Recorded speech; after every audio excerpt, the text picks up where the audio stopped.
So I've been thinking about a lot of things recently, and one of those things, and it's a reoccurring thing throughout my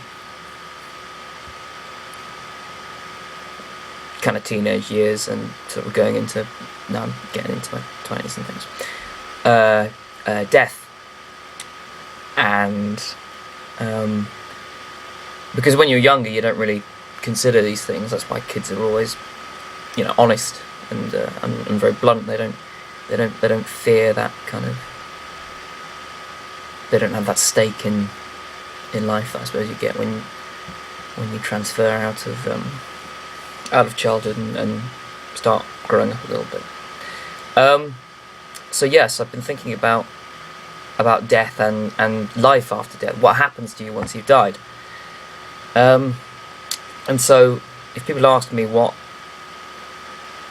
do you think happens after you die, or what would you like to happen to you once you've died, there are a couple of things that I say. The first of these is I like to joke about it. There's a comedian in the UK called Sean Locke, and he sort of, one of his routines, he espouses the idea of continuing to try and annoy people and just get in their way even after you're dead. So when he dies, he doesn't want to be burned or cremated rather, or he doesn't want to be buried. He wants to be fly tipped. So he just left in a skip at the side of the road, or just put out with the bins once he's died. And I quite like that maybe something in your will that just sort of says, just leave me. I'll just be hanging around the house, down an alley somewhere, just to, frighten the young ones, and just generally be a nuisance even after I've gone. So there's that, and there's also a number of things. I don't think I want to be cremated or anything like that. What I'd like to do, I think, is, well, for a start, I'd like to make sure that if anyone needs my organs or anything, they're welcome to them. So something which I keep telling myself I need to do is get on the registry, so that when I'm gone, you can do what you want with this. To be honest, as far as I'm concerned, it's gone. And any sort of religious aspect where they have a problem with the idea of taking the heart or the lungs or after death, because you're going to rock up and you're going to get to heaven and God will be like, no, you can't come in because you haven't got a brain. It's like, well, if he made you, surely can't he make you another one? No, you can't come in, anyhow, so yeah, I'd like to make sure that if anyone needs this, I can't think why they would genuinely need my brain, or my lungs, or my heart, or any part of me. They're welcome to it. When I'm gone, that's it. Have what you like, organ-wise, anything else.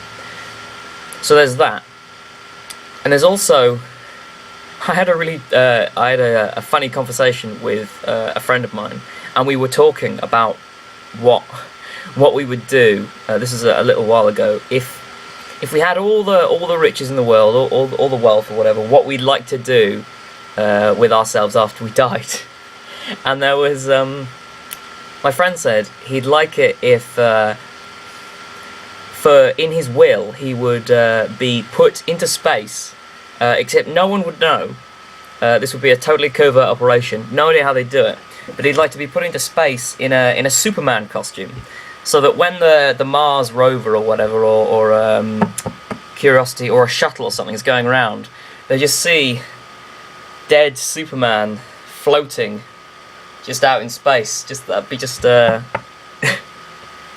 that would make my day. Or dressing up in a sort of very cheesy kind of tacky Martian outfit. So when the Curiosity rover is going around looking for life on Mars, just looks down and sees a dead naked man with some of those boppers on his head, or some of those boggly eyes or something.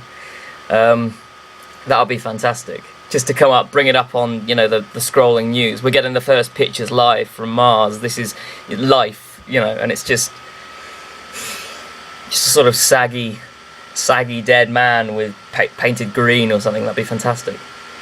So there's a couple of stupid things I'd like to do with myself, and this is, you know, joking, of course, after I'm gone. So yeah, you can have my organs, and if you want, put me into space in a Superman costume, or dressed as a Martian or something, an alien. Or another thing that's great is we have a program here in the UK called Time Team. It's where they go around and they sort of dig trenches, and they dig up people, and you find out, and they take what's there, and they look at the artifacts, and they try and piece things together. It's like a sort of archaeological program. It's usually on in the Saturday, Sunday afternoon, something like that. And it's all about the medieval period or the Romans or something like that, because we have a sort of steeped in that kind of history here. You can't move for castles, basically. So what I'd like to do is when I've died, when I'm buried, is to be buried with a really sort of strange random item. Like I'd like to be put in my coffin, and just with, oh god, I'm just picking the first thing up. Scissors. I've got a little tiny pair of nail scissors here on the desk. My desk is a tip.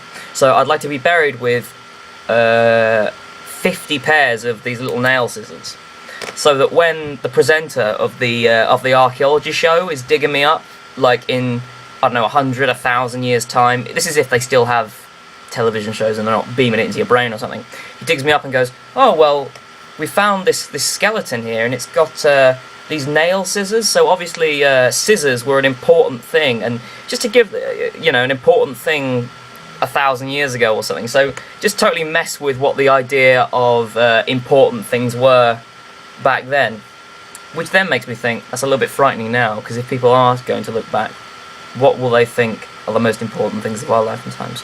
But let's not dwell on that. That's a little sort of deep.